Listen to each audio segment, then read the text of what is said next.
Oh my God, the Fed came out and they said 75 basis points. And what did we see? It's right there in front of you. Confusing as hell, but I'm going to help you break it down. So we saw a dump and a further dump. If you stayed with me during the live stream, I had this up and I said, if we pump, we can go 388 or 392 on the top side. If we dump, we're going to see 383. It might bounce 382 and then eventually 379. So we pumped and dumped. We actually dumped, pumped, dumped. We went from 380 to 389 within 45 minutes on the SPY, and then we're back down at 379 now, which is what I told everybody at 383. I said, don't worry, if you're in put positions, you might get a bounce, but you should hold for 379. Now I'm thinking 375 might be possible tomorrow. I mean, something crazy like that. Let's just pull up the SPY real quick. Let's go back to it and analyze what exactly happened, and then I'll explain. Okay, so we're looking at the SPY. Let's give it full screen because it deserves that. And now we're at 378.45. Wow, those Apple puts will be printed. So I mentioned Apple puts, and people say, well, where did you get Apple puts from? If you're on Discord with me, you'll notice all the golden sweeps of Apple puts, and I use trading ticks. And if you give me a second, I'll actually bring it up.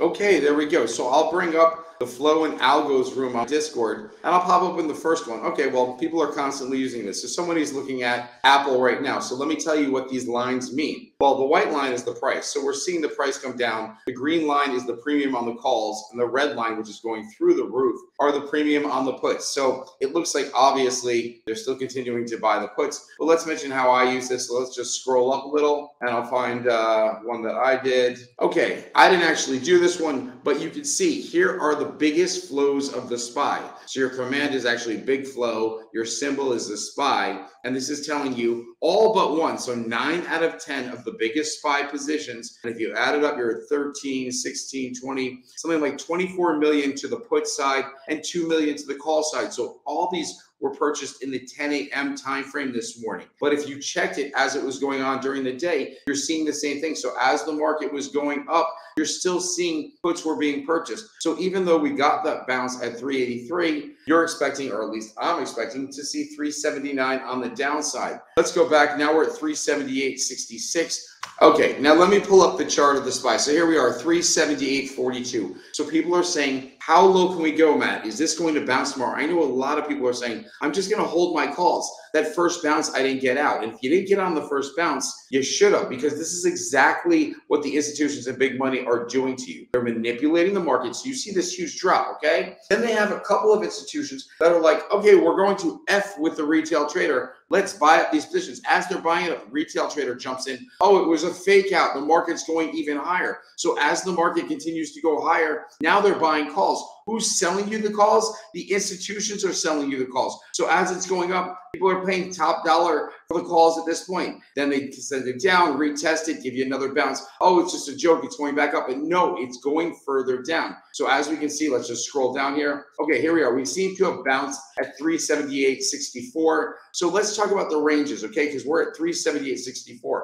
SPY ranges on the way down. And I guess I'll write them out because I don't have a chance to do the chart so great right there. So we're at 379, your next way up is 383. So understand, if the market goes up, you're looking at 383 to reject on the SPY. If we are right now, we're at 379. So you're saying, okay, Matt, what's the next level down? All right, real easy numbers to remember. And I'm not saying we see it tomorrow, but if there is downward pressure on the market, we might as well see it tomorrow. So again, 383 on the top side, 379 where we sit here, or maybe 378 and change. The next way down where it will probably find support is 375, meaning it will either hold there of support or it'll drop lower. I'm not claiming to know the direction. I did predict after we saw 383 after the 2 p.m. announcement that we would likely see 379. And the crazy thing is we went from 383 all the way down to 380. So we didn't see 379, and then the market shot up to 389. So for any traders out there, I'll tell you what exactly you did. You entered into a contract, you had great strategy. The market's going down, you said to yourself. And then the market went down. And then as the market was rebounding, you said, shit, I did not exit out of my position. I don't want to get stuck riding the elevator. I don't want to get stuck letting this green position turn red. So as the market's rebounding at 215, you sold off into the rebound, whether it was Amazon,